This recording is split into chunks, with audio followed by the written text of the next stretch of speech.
remember we met, I could tell by your smile. Imagine living your best life. You have your finances under control. You feel free enough to do most of the things that you would like to do. You think that your life is freely going forward, whether it's because you are finally able to take the vacation that you've deserved, you've just paid off your college tuition, or maybe it's because you finally have enough money to make the down payment on the house of your dreams. Sounds good, doesn't it? But imagine while we were living our best and happiest carefree lives. One of the worst experiences mankind has ever faced since the 21st century was being ready to unfold. You know it, the coronavirus. This is truly an unprecedented situation. This virus doesn't discriminate. It attacks everyone. I want every American to be prepared for the hard days that lie ahead. The coronavirus has changed life as we know it across America. But how did we go from 0 cases to having more than any other country?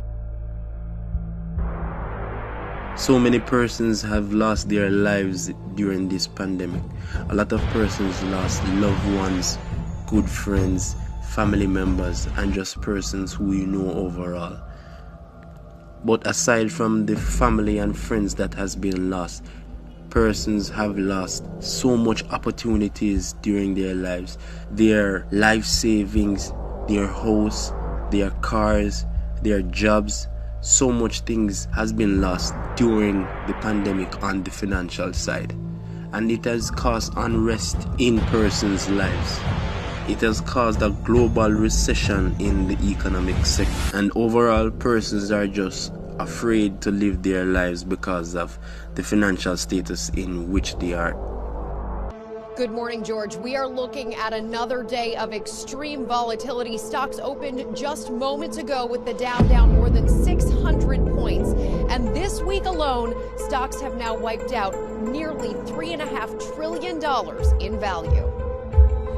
This morning, stocks in the midst of their worst week since the financial crisis. The Dow plunging more than 3,200 points in just 4 days. After hitting record highs just last week, stocks are now down nearly 11%, meaning the typical 401k, which ended last year over $112,000, dropped by more than $12,000 in just the last few days. Goldman Sachs predicting that the biggest companies in the U.S. may not grow at all this year because of the coronavirus. The ripple effects across many industries. Companies that rely on travel like Marriott and United Airlines warning the outbreak will negatively affect their business, while others like Nike and Apple say factories shuttered in China have delayed production. Facebook canceling a major conference, and America's largest private company, Cargill, joining a growing list of firms banning travel for employees. And Wall Street is trying to answer the same question as all of us. How severe and how long-lasting will this coronavirus and its effects be? And not having an answer can produce the same economic consequences as having an answer that's bad.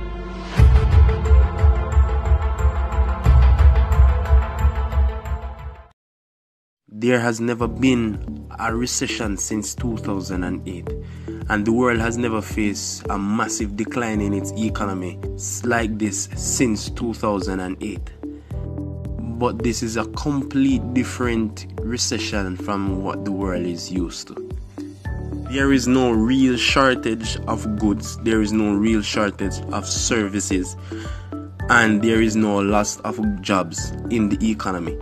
The reason for this recession is mainly because of the pandemic.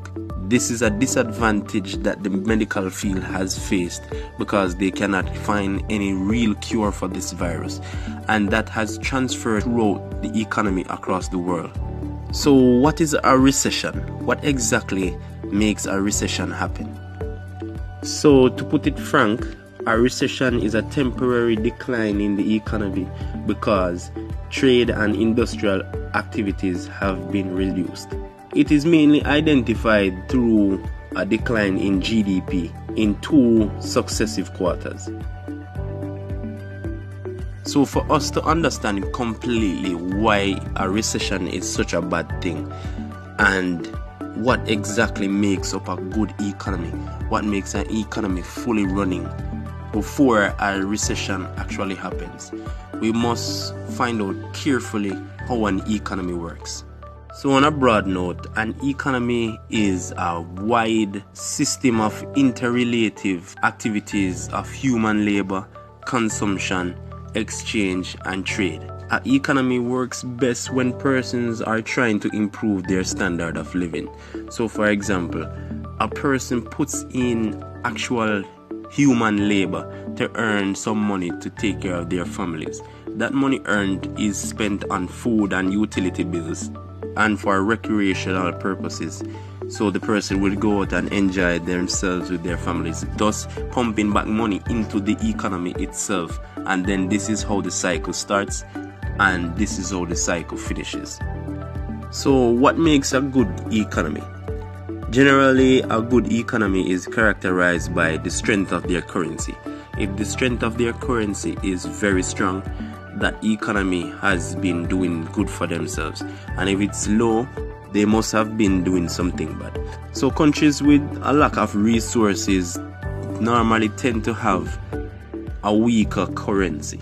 Also, if the country is doing well, that enables the country to hold the strength of their currency. So to deeper understand how a country is tracked by its success and a good economy, we would first have to understand how they keep track of this. What exactly they use to keep track of this is the country's GDP. GDP means the country's gross domestic product. So this is the total monetary of the country's goods and services, or I should say finished goods and services within their borders at a given time. GDP is a comprehensive take on a country's economy, and this will tell you exactly what the domestic production of the country is like, and this will determine whether the country is doing good or the country is doing bad. So how does GDP actually work? How do they use this to keep track of how the country is?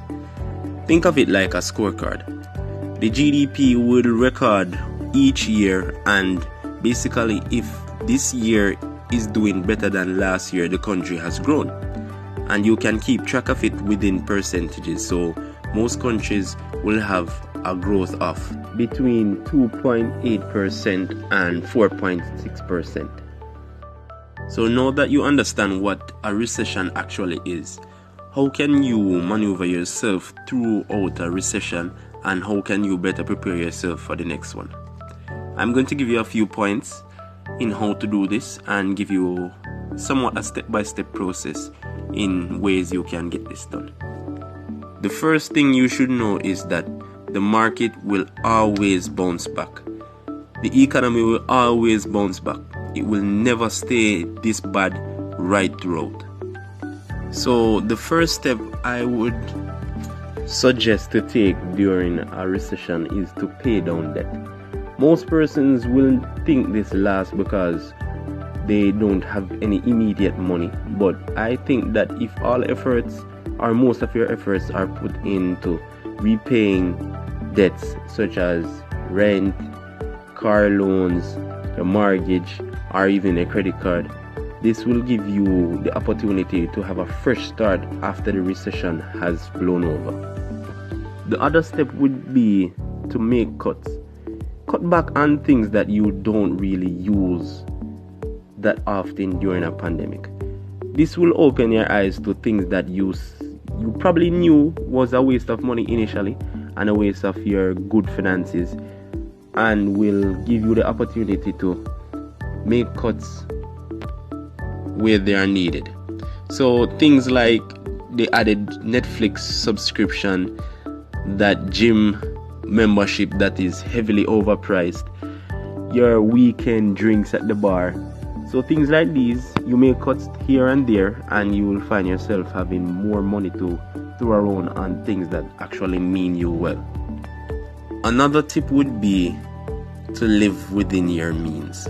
A lot of persons a lot of persons will actually do the most to live beyond their means, to keep up with the Joneses, to keep up with their friends who already have their own cars, their own house. But what you must understand is persons come from different backgrounds, and what is happening for them might not happen for you at the same time. So if you can't keep a leash on your living, that will cause you to lose a lot of money and lose a lot of opportunities that will come by. And also, be willing to take risk during the pandemic, during a recession. My reason for saying this is because a lot of persons will lose their assets, will lose the things that they own. So houses are being sold for cheap because these persons are running out of cash, mainly because they've probably lived beyond their means. Initially, persons are selling the things that they own for little or nothing. So if you have a saving and you're doing well for yourself during a recession, I would suggest that you take the advantage and take a hold of these opportunities. So buy in bulk the things that persons are selling cheap, so when the recession blows over, you will have increased your value on the things that you have bought, thus making a profit and better in your life. Now here's a fun fact that you probably didn't realize. A lot of these successful businesses started during a recession. I repeat this, a lot of these successful businesses that you know have started during a recession. And I'll name a few just to give you some examples. Some of the businesses started in a recession is, for example, Airbnb or WhatsApp, which is widely used across the world. And my two favorites, Uber and Groupon. If you pay attention to how these businesses were started, they were started because there was a need for something to be done, something for a low price but great quality, and someone actually took the advantage and jumped to this opportunity.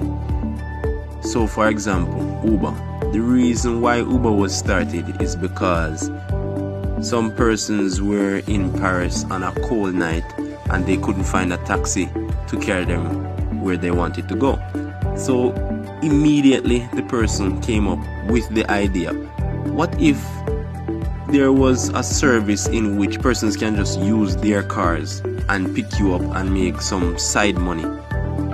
I could actually have this as a daytime job rather than waiting on taxi services to get around in times like this. Now, Groupon was found in a similar way. Businesses use Groupon because it gives you an advertisement and it gives you a discount for when you purchase things from the other businesses itself. So this was started in 2009 and persons didn't have much money because they were just recovering from a recession, which would be the 2008 recession. So Groupon came in with this idea and saved persons millions of dollars during 2009 alone. So if you think clearly right now that the market will bounce back and you see a problem that someone is facing and you can find a way to use that problem and create value in the market in some way or another, you might just be the next millionaire or billionaire from your country. It's just as simple as that. So how do you go about to prepare yourself for the upcoming recession? Because as I said before, a recession will come. It's inevitable. There's no going around it. It will come. But you cannot time a recession. You can only adjust yourself so that when the recession comes, you are prepared for it.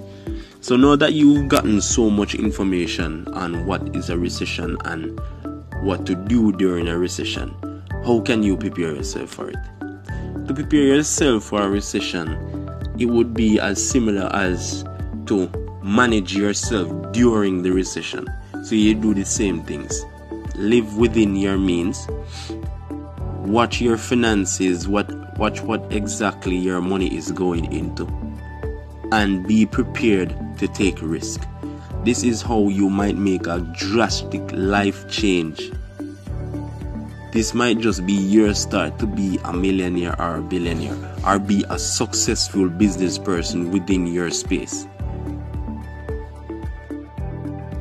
So if you've liked this video and you've learned something from it any at all, please feel free to leave a comment in the box below, and like, share and subscribe with all of your friends, and turn on the notification bell so you won't miss a single video. Thanks for watching. This was Concept of the Mind.